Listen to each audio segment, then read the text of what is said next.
O, yan. Daddy, tingnan mo. Sinulat ko. Ang ganda. Kumusta naman ang school mo? Nagpasok ako. Anong ginawa mo doon? Nag-alay.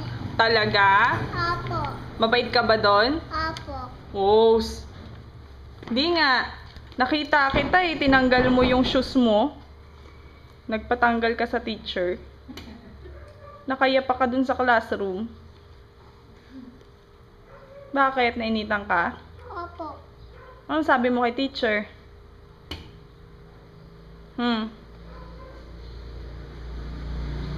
Patingin nga nung gawa mo.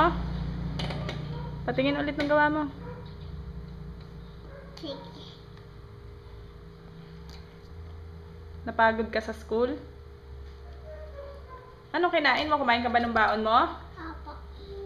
Hindi nga. Kumain ka? Marami ang kinain mo? Apo. Promise? Uminom ka ng juice?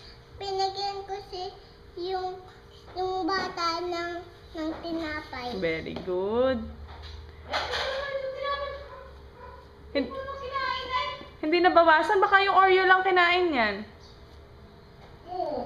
Ay, wisdom, that's bad ha. Hindi naman kinain.